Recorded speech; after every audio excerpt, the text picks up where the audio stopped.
안녕하십니까. 맥수면 이비인후과 수면센터 원장 김광훈입니다. 혹시 야간에 코골이가 많이 심하다는 얘기를 들어보신 적이 있나요? 수면 중에 발생하는 코골이는 스스로 알기가 어렵기 때문에 가족이나 주변 사람을 통해서 알게 되는 경우가 많고, 실제로 본인은 별로 대수롭지 않게 여기고 방치하시는 분들이 많습니다. 그러면 과연 코골이는 방치해도 되는 증상일까요? 정답은 그렇지는 않습니다.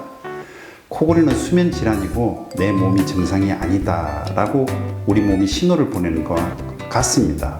만약 조기에 치료를 받지 않는 경우 깊은 수면을 방해해서 치명적인 여러 가지 합병증을 유발할 수 있죠. 코골이는 수면 중에 호흡하는 동안에 영국이나 목젖 안쪽에 있는 점막이 떨리면서 나는 현상이라고 봅니다.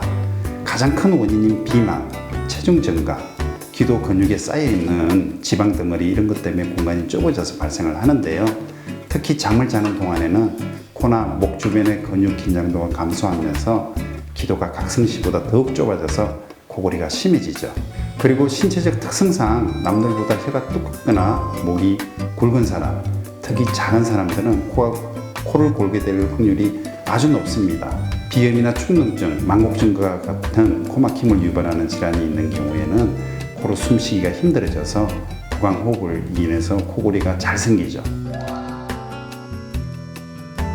심한 코골이는 수면 중에 약 10초 이상 숨을 쉬지 않는 증상을 보이는 상황을 저희가 무호흡증이라고 얘기하는데요. 이런 무호흡증이 동반될 가능성이 높습니다.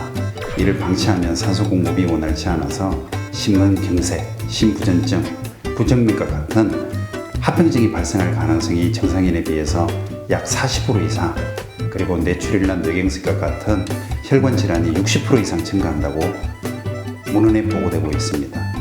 또한 중장년층 남성에게는 발기부전이 심해질 수 있으며 무호흡증이 잦으면 수면 중 돌연사로 이어질 수 있기 때문에 반드시 조기에 치료받으셔야 합니다.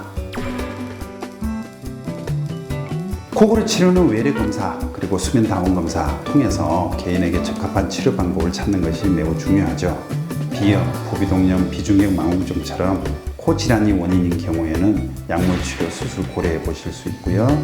수술에 부담을 느끼시는 분들은 마스크를 통해서 일정한 공기 압력을 불어넣어주는 양압기 치료를 고려해 볼 수 있습니다. 특히 비만이 있는 경우에는 규칙적인 운동 습관, 식습관 조절을 통해서 반드시 체중 감량하셔야 되고요. 수면 자세 교정이나 검주, 금연도 필수적인 예방 방법입니다. 건강한 수면을 위해서는 심각한 합병증을 유발시킬 수 있는 코골이를 방치 마시고 수면 검사를 통해서 본인 몸 상태를 정확하게 알으셔야 됩니다. 이상 맥수면 이비인후과 수면센터 김광훈이었습니다. 감사합니다.